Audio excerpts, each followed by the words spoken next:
ഈശോമിശിഹായ്ക്ക് സ്തുതിയായിരിക്കട്ടെ. ഈശോമിശിഹായിൽ സ്നേഹിതരെ, വിശുദ്ധ ലൂക്കായുടെ സുവിശേഷം അതിൻ്റെ 16-ാം അധ്യായം 11-ാം വാക്യത്തിൽ നാം ഇപ്രകാരം വായിക്കുന്നു: അധാർമിക സമ്പത്തിന്റെ കാര്യത്തിൽ വിശ്വസ്തനായിരിക്കുന്നില്ലെങ്കിൽ യഥാർത്ഥ ധനം ആര് നിങ്ങളെ ഏൽപ്പിക്കും? പ്രിയപ്പെട്ടവരെ, വിശുദ്ധ ലൂക്കായുടെ സുവിശേഷം 16-ാമത്തെ അധ്യായം 1 മുതലുള്ള തിരുവചനത്തിന്റെ ഹെഡിങ് തന്നെ അവിശ്വസ്തനായ കാര്യസ്ഥൻ എന്നാണ്. ഈ അവിശ്വസ്തനായ കാര്യസ്ഥൻ എങ്ങനെയാണ് അവിശ്വസ്തനായി മാറിയതെന്ന് നമുക്ക് ഈ സവിശേഷത്തിൽ കാണുവാൻ സാധിക്കും. അതായത് അദ്ദേഹത്തിന്റെ കാര്യസ്ഥത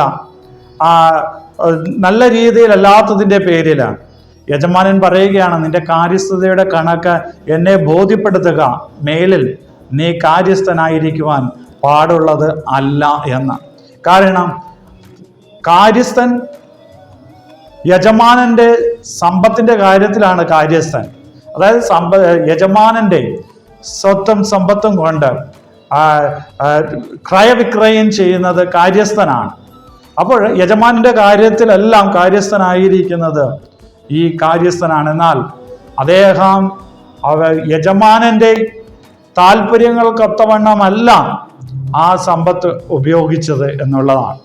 പ്രിയപ്പെട്ടവരെ, സുവിശേഷത്തിലെ ഈ ഭാഗം നമുക്ക് കാണുവാനായിട്ട് സാധിക്കുന്നത് ധൂർത്തപുത്രന്റെ ഉപമയ്ക്ക് ശേഷവും ലാസറും ധനവാന്റെ ഉപമയ്ക്ക് മുമ്പുമായിട്ടാണ്. ഇതിന്റെ ഇടയ്ക്കാണ് ഈ സുവിശേഷം ഉള്ളത്. ഇനി ഈ ധൂർത്തപുത്രന്റെ ഉപമയിൽ നമുക്ക് കാണാനായിട്ട് സാധിക്കുന്നത് പിതാവിന്റെ സ്വത്ത് മുഴുവനും, അല്ലെങ്കിൽ പിതാവ് നൽകിയ സമ്പത്ത് മുഴുവനും അനാവശ്യമായിട്ട് ധൂർത്തടിച്ച വ്യക്തിയാണ് ഈ ധൂർത്തപുത്രൻ. അതുകൊണ്ടാണ് ധൂർത്തപുത്രൻ എന്ന് അദ്ദേഹത്തിന്റെ പേര് പോലും ലഭിച്ചത്. വീണ്ടും പിതാവിന്റെ അടുത്തേക്ക് അദ്ദേഹം തിരിച്ചു വരുമ്പോൾ തൻ്റെ എത്രമാത്രം സമ്പത്ത് ധൂർത്തടിച്ചു എന്ന് കണക്ക് പറയുകയല്ല പിതാവ് ചെയ്തത്, മറിച്ചു തൻ്റെ അടുത്തേക്ക് വരുവാൻ കാണിച്ച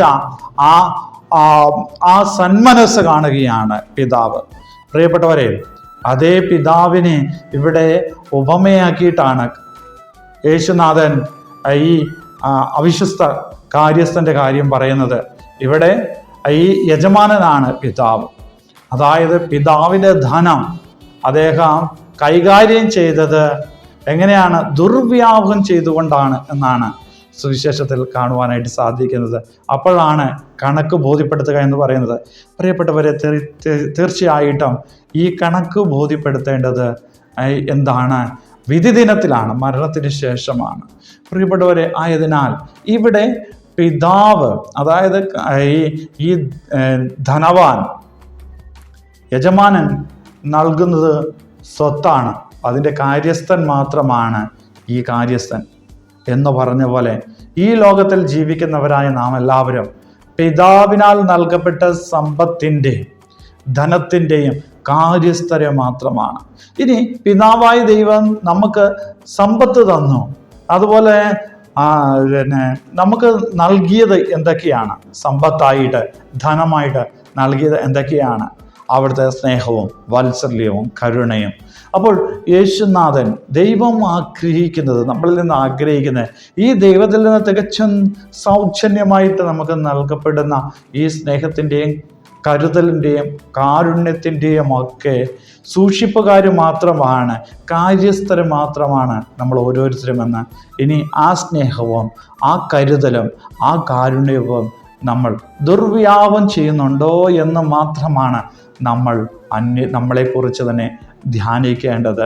തീർച്ചയായിട്ടും പിതാവായ ദൈവത്തിൻ്റെ സ്നേഹവും കരുതലും കാരുണ്യവും എല്ലാം നമ്മൾ അത് സ്വാർത്ഥതയ്ക്ക് വേണ്ടി ഉപയോഗിക്കുകയാണെങ്കിൽ തീർച്ചയായിട്ടും അത് ഉപയോഗമായി മാറുകയാണ്, ദുർവ്യാപമായി മാറുകയാണ്. കാരണം പിതാവായ ദൈവം അതല്ല ആഗ്രഹിക്കുന്നത്. കാരണം ഇപ്രകാരം യേശുനാഥൻ നമ്മളെ പഠിപ്പിക്കുന്നുണ്ട്, ഞാൻ നിങ്ങളോട് കരുണ കാണിച്ചതുപോലെ നിങ്ങളും കരുണ കാണിക്കേണ്ടിയിരുന്നില്ലേ എന്നും, അതുപോലെ തന്നെ ഞാൻ നിങ്ങളെ സ്നേഹിച്ചതുപോലെ നിങ്ങളും പരസ്പരം സ്നേഹിക്കുവിൻ എന്നും. ഒപ്പം തന്നെ നമുക്ക് കാണുവാനായിട്ട് സാധിക്കുന്ന ബൈബിളിൽ ഉടനീളം ദാനധർമ്മത്തിൽ ഏർപ്പെടുക എന്നുള്ളതാണ്. അതായത് നിന്നിൽ നിന്നും എന്തെങ്കിലും അപഹരിച്ചെടുക്കുവാനായിട്ട് ആരെങ്കിലും ആഗ്രഹിക്കുന്നുണ്ടെങ്കിൽ അവന് കൊടുക്കുക എന്നുള്ളതാണ്.